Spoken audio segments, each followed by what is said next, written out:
नमस्कार। श्री वेद माता वास्तु एवं ज्योतिष परामर्श के द्वारा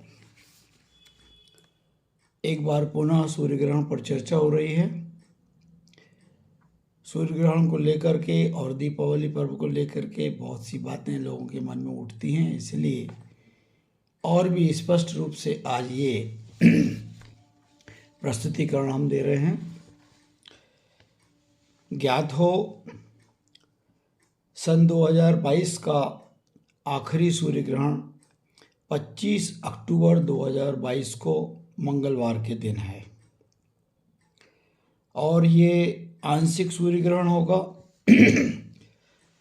अर्थात सूर्य का कुछ हिस्सा ग्रहण काल में भी दृष्टिगोचर होते रहेगा। ध्यान रहे, हमको नंगी आंखों से सूर्य ग्रहण नहीं देखना चाहिए, क्योंकि इस समय जो अल्ट्रावायलेट रेज निकलती हैं वो आँखों के लिए हानिकारक होती हैं।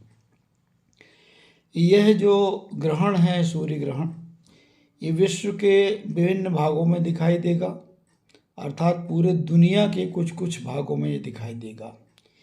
यूरोप में दृष्टिगोचर होगा, पूर्वी अफ्रीका में ये दिखाई देगा, पश्चिम एशिया के कुछ भागों में दिखाई देगा और हमारे भारतवर्ष में हमारे देश की राजधानी दिल्ली सहित बेंगलुरु, चेन्नई, कोलकाता, वाराणसी, मथुरा, ये मुख्य स्थानों में तो दिखाई ही देगा। पूरे पूर्वी भारत को छोड़ करके देश के अर्थात भारत के शेष सभी हिस्सों में सूर्य ग्रहण दिखाई देगा। भारतीय समय के अनुसार हमें सूतक की कुछ विशेष विधि व्यवस्थाओं को जानना चाहिए और करना भी चाहिए, क्योंकि सूतक काल और ग्रहण काल में कुछ कार्य वर्जित किए गए हैं और कुछ काल हमारे तरक्की के लिए, कुछ कार्य हमारी तरक्की के लिए बताए गए हैं। तो ये सूतक काल जो है वो शुरू कब से हो रहा है, सबसे पहले तो ये समझें, और सूतक के पहले हमें क्या क्या कर लेना है ये भी हम समझ लेते हैं। नंबर 1 कि सूतक 24 और 25 की दरमियानी रात को 2:30 से 31 के बीच में चालू हो जाएगा। और इस सूतक काल के पहले अर्थात हमारी जब पूजा चलते रहेगी शीतकाल की, तो हमें सभी भोग के प्रसाद में फलों के ऊपर जो कटा हुआ प्रसाद रखा है और भी कुछ बना है, उसमें सब में तुलसी बहुत डाल देना चाहिए, जरूर डाल देना चाहिए। घर में जितने खाद्य पदार्थ हैं उनमें तुलसी डाल देना चाहिए। जितने पेय पदार्थ होते हैं जिनका सेवन हम प्रतिदिन करते हैं या कभी कभी करते हैं, उनमें भी तुलसी डाल देनी चाहिए। ठीक है। सूतक काल में हमें अनर्गल वार्तालाप से बचना चाहिए। जिस परमपिता परमात्मा की कृपा से हम इस दुनिया को देख रहे हैं, उस दुनिया के नियंता को याद करना चाहिए, स्मरण करना चाहिए, उसका गुणगान करना चाहिए। ठीक है। ये तो हो गई सूतक काल की रात को 2:30 से 31 की दरमियानी 24 और 25 की रात में लग रहा है। दिवाली पर इसका कोई असर नहीं पड़ रहा, लेकिन 25 तारीख को इस पर पूरा असर रहेगा। मंगलवार के दिन असर में क्या क्या रहेगा, इस दिन गोवर्धन पूजा होती, दूसरे दिन गोवर्धन पूजा दिन में नहीं होगी, मंदिरों के कपाट बंद रहेंगे, घर की पूजा पाठ जो भी है हमारी पूजा पीठ में नहीं होगी, पर्दा डाला रहे, दरवाज़ा बंद रहे। ठीक है। और किसी तरह की जो पाक सामग्री है वो नहीं बनाई जाना चाहिए। गर्भवती महिलाओं के लिए विशेषकर जो ग्रहण काल है, जिसका भी मैं सामने समय जिक्र करूँगा, ये 2 तरह का समय है, एक भारतवर्ष के लिए है और एक पूरे देश दुनिया के विभिन्न देशों के लिए है, जहाँ जहाँ ये दृष्टिगोचर होगा उसके लिए है। गर्भवती महिलाओं को क्या करना चाहिए, चाकू का, छुरी का, कैंची का, सरौते का, सुई का उपयोग नहीं करना चाहिए। कटी हुई सब्जी खुली नहीं रखना चाहिए। यदि ये है तो इसके पहले इसमें तुलसी पत्ता जरूर डाल देना चाहिए। ठीक है। गर्भवती महिलाओं को यदि आपात स्थिति नहीं आती तो खुले आकाश में नहीं निकलना चाहिए। यदि आपात स्थिति आती है तब क्या करना चाहिए? तब फिर पूरी सावधानी सुरक्षा के साथ में गाड़ी से कपड़े लत्ते अच्छे से ओढ़ करके, ताकि हम सूर्य की जो ग्रहण काल की किरणें होती हैं उनसे बच सकें, शरीर को बचा सकें, ऐसी सुरक्षा के साथ में हमको अस्पताल इत्यादि जाना चाहिए। ठीक है। घर वालों को इस बात का विशेष ध्यान रखना चाहिए। ठीक है। ग्रहण काल में किसी भी हालत में खान पान नहीं करना चाहिए, यात्रा से बचना चाहिए। ग्रहण काल में मैं तो ये भी निवेदन करता हूँ कि चिकित्सकों को, जो खासकर शल्य चिकित्सक हैं, सर्जरी करते हैं अस्पतालों में, उन्हें ग्रहण के समय में किसी प्रकार का कोई ऑपरेशन से बचना चाहिए यदि जरूरी नहीं है। प्राण रक्षा के लिए है जब तो जरूरी करना है, वो धर्म है डॉक्टर का, लेकिन बचना चाहिए। यदि प्राण रक्षा के लिए आपात स्थिति नहीं है तो उस काल को, हमारे भारत में तो बहुत कम समय है, बचना चाहिए। ठीक है। ऐसे ही प्रसव जो है, सीजर ऑपरेशन से भी ग्रहण काल में बचाना चाहिए। आइए अब हम चर्चा करते हैं। सूतक का समय हमने बता दिया आपको कि ये 24 के बाद 25 तारीख की रात को 2:30 से 31 पर शुरू हो रहा है। अब हम चर्चा करते हैं कि पूरे विश्व में और भारत में इसका स्पर्श काल कब होगा, मध्यकाल कब होगा और मोक्ष काल कब होगा। ठीक है। मोक्ष काल के बाद में हमें क्या करना चाहिए, मैं अभी इस समय के बताने के बाद प्रकाश डालता हूँ। भारतीय समय के अनुसार जो स्पर्श काल है वो 4:44 का है हमारे देश में। ठीक है। और मध्यकाल जो है वो 5:16 का है और मोक्ष काल 5:24 का है। ठीक है। यानी हमारे यहाँ पर थोड़े समय के लिए है ग्रहण, इसीलिए इस बात का ध्यान रखें कि इस बीच में हम किसी प्रकार की कोई पूजा पाठ ना करें और जो भी बताया गया वो ना करें। लेकिन इस बीच में क्या जरूर करें, मंत्र जप जरूर करें, मानसिक जप करें। आप जो भी दैनिक मंत्र करते हैं अपने इष्ट का, अपने आराध्य का, अपने गुरु का, गायत्री माता का या दुर्गा माता का, जो भी करते हैं उस वहाँ का मध्यकाल होगा 4:32 पर।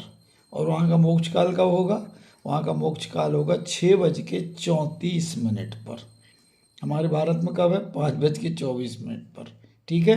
तो ये जो स्पर्श काल है, लंबा समय विश्व के लिए और थोड़ा समय भारत के लिए, इस पर हमने प्रकाश डाला। अब देखिए कि ग्रहण मोक्ष होने के बाद में हमको क्या करना चाहिए। स्नान जरूर करना चाहिए और कोशिश करना चाहिए कि हमारे घर में किसी प्रकार का भी तीर्थों का जल यदि है तो 2-2 बूंद तीर्थों का जल हमारे नहाने के पानी में हम डाल लें। इस दिन सावर से स्नान न करें, ओम का निशान बनाएं अनामिका उंगली से, जैसा हर समय बताता हूँ मैं, और उसके बाद में पहला लोटा सिर के ऊपर डालें और फिर नहा लें। नहाने के बाद में पूरे घर में गंगा जल मिश्रित जल का छिड़काव करें, अभिसिंचन करें। मंत्र जो आप मंत्र बोलते हैं, जो आपके रूटीन में है, गणेश जी का, शंकर जी का, दुर्गा जी का, या आपो हिष्टा मयो भुवस्तना ऊर्जे दधातना, ये बोल लें।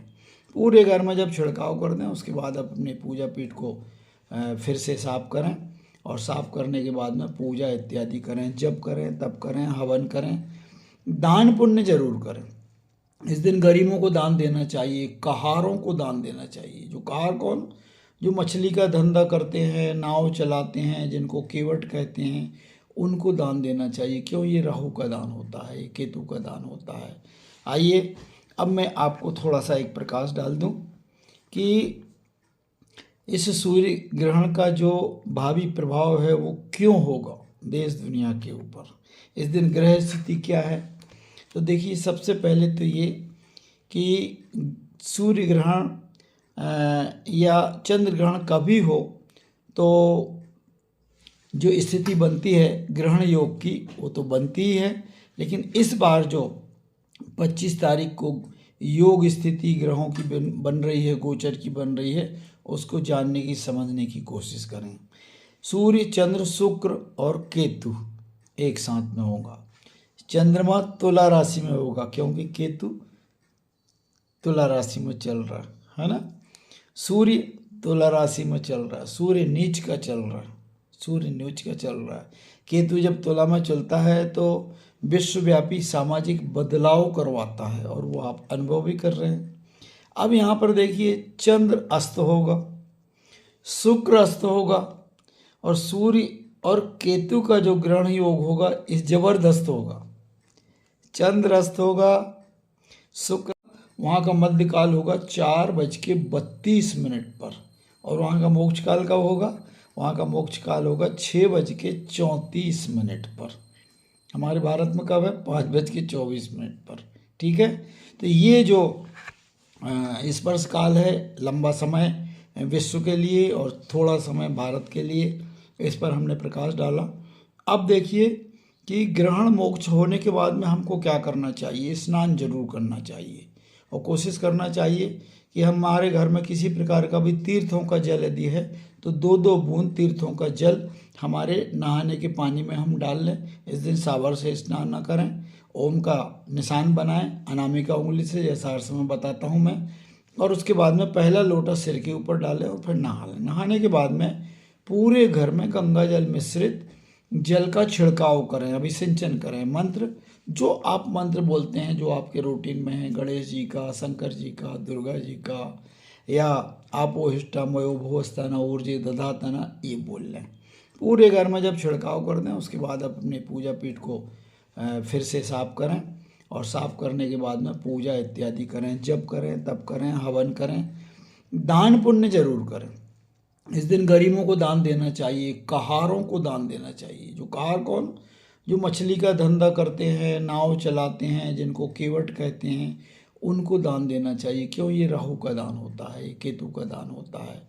आइए अब मैं आपको थोड़ा सा एक प्रकाश डाल दूं कि इस सूर्य ग्रहण का जो भावी प्रभाव है वो क्यों होगा देश दुनिया के ऊपर। इस दिन ग्रह स्थिति क्या है?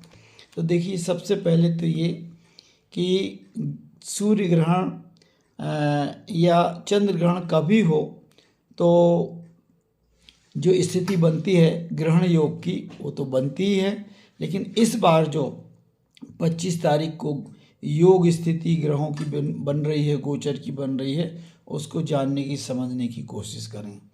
सूर्य, चंद्र, शुक्र और केतु एक साथ में होगा। चंद्रमा तुला राशि में होगा क्योंकि केतु तुला राशि में चल रहा है ना। सूर्य तुला राशि में चल रहा है, सूर्य नीच का चल रहा है, सूर्य नीच का चल रहा है।